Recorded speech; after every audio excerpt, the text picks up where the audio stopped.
Hello student, जैसा कि आपको पता है आपका एग्ज़ाम 14 फरवरी से होने वाला बिहार बोर्ड का 10th का एग्ज़ाम 14 फरवरी से स्टार्ट है 2023 में।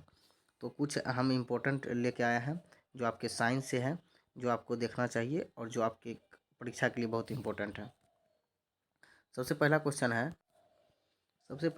है जीवों के शरीर में खाद्य पदार्थों के स्थानांतरण के लिए विकसित तंत्र को क्या कहते हैं? तो ये परिवहन तंत्र कहते हैं। नोट डाउन कर लीजिए, अगर याद है तो आप इसको रिवीजन कर सकते हैं। संवहन ऊतक किसे कहते हैं? परिवहन तंत्र में जो विकसित तंत्र होते हैं उसी को संवहन ऊतक भी कहते हैं। वाष्पोत्सर्जन क्या होता है?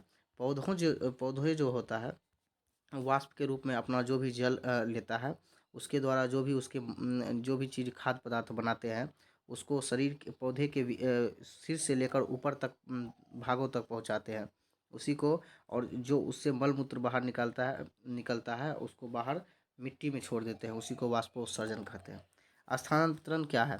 पौधों में एक जगह से दूसरे जगह तक खाद्य पदार्थों का परिवहन स्थानांतरण कहलाता है। आप इस चैप्टर में ये रिवीजन का है सिर्फ, इसमें आप सीखेंगे कुछ नहीं, इसमें सिर्फ आप रिवीजन कर सकेंगे अपने एग्जाम के लिए, ठीक है ना। यहाँ पर कह है कि यहाँ पर है रक्त के विभिन्न अवयवों के नाम लिखे, तो आपको पता है प्लाज्मा होगा, आरबीसी होगा, डब्ल्यूबीसी होगा, हीमोग्लोबिन होगा, ये सब रक्त के विभिन्न अवयव हैं। रक्त किस प्रकार का ऊतक है? एक तरल संयोजी ऊतक है, ठीक है।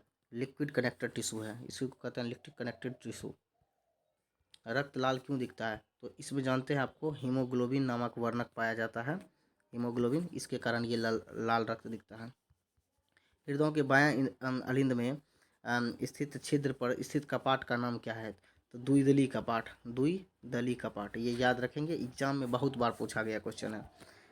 हृदय के वेशमों का संकुचन क्या कहलाता है? सिस्टोल कहलाता है, सिस्टोल। आपको याद है तो बहुत अच्छा, लाइक कर दीजिए, एक लाइक कमेंट कर दीजिए कि हाँ ये क्वेश्चन याद था। फटाफट कमेंट कर दीजिए, अपने दोस्तों के साथ शेयर भी ज़रूर करें अगर अच्छा लगे तो। रक्तचाप आप किस उपकरण से मापते हैं? तो स्फिग्मोमेनोमीटर। क्या ये आपको क्वेश्चन याद था? स्फिग्मोमेनोमीटर, ये क्वेश्चन याद था तो लिखिए कि हाँ याद है, नहीं याद था तो आप इसको नोट कर लेंगे। एक गोलीय दर्पण की वक्रता त्रिज्या 20 सेंटीमीटर है, इसकी फोकस दूरी क्या होगी? तो फोकस दूरी का फॉर्मूला किसको किसको याद है? फोकस दूरी की फॉर्मूला किसको याद है? दिया है, देखिए F = R/2, F = R/2, 20 centimetre है, 20 सेंटीमीटर को 2 से काट दीजिए, 10 सेंटीमीटर आ गया आंसर, हो गया ना।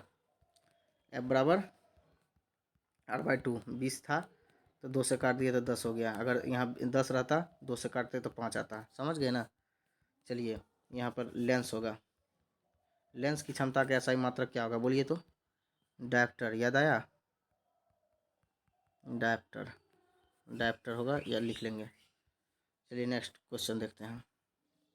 2 सेंटीमीटर फोकस दूरी वाले अवतल लेंस का क्षमता क्या होगा? तो क्षमता का पूछ रहा है तो F = जानते हैं ना, अवतल लेंस का पूछ रहा है, फोकस दूरी वाले लेंस का क्षमता ज्ञात करने के लिए बोल रहा है, तो क्या होगा? आप इसको कमेंट करें जल्दी फटाफट ये सवाल का। प्रकाश का अपवर्तन किसे कहते हैं? प्रकाश का अपवर्तन एक जगह से दूसरे जगह मुड़ जाना ही प्रकाश का अपवर्तन है, समझ गए ना।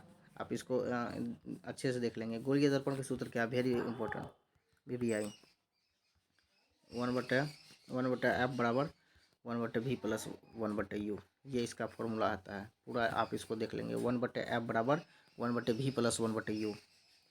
ऐसी धातु का उदाहरण दे जो कैमरे के ताप पर द्रव अवस्था में रहता है, लिक्विड रहता है, तो वो आपका हो जाएगा पारा यानी मरकरी। किस धातु को आसानी से काटा जाता है चाकू से? सोडियम को, इसका संकेत होता है Na और इसका 11 होता है परमाणु संख्या, ठीक है ना। उष्मा का सबसे अच्छा चालक कौन है? उष्मा का सबसे अच्छा चालक है चांदी, इसको सिल्वर कहते हैं इंग्लिश में, यानी इसमें सबसे ज़्यादा आपका उष्मा यानी बिजली सबसे ज़्यादा इसी में रहेगा। सोडियम को केरोसिन तेल में डुबा कर क्यों रखा जाता है? सोडियम को केरोसिन तेल में डुबा कर क्यों रखा जाता है? जानते हैं कि सोडियम सबसे ज़्यादा अभिक्रियाशील धातु है, ये वायु के संपर्क में आते ही जल जाता है, इसलिए इसको क्या किया जाता है? केरोसिन तेल में डुबा के रखा जाता है। सोडियम की परमाणु संख्या कितनी है? तभी तुरंत बताए थे 11। कमेंट में बताइए किस परमाणु संख्या कौन सा परमाणु धातु है जिसका कि परमाणु संख्या 13 है? जल्दी फटाफट देखते हैं कितने आदमी कमेंट करते हैं। खनिज किसे कहते हैं? अब देखिए, जो भी आप पृथ्वी पर जो भी पाए जाने वाले वैसे चीज़ जो होता है कि मनुष्य की पूर्ति करता है, मनुष्य के मतलब जो भी जितने भी खनिज पाए जाते हैं, जितने भी धातु अधातु, ये सब मिलके क्या कहलाते हैं? जो हमारी खाद्य पदार्थों या फिर हमारी ज़रूरतों को पूरा करती खनिज कहलाती है। आप एग्जाम में वैसे भी लिख देंगे तो नंबर आपको पूरा मिल जाएगा।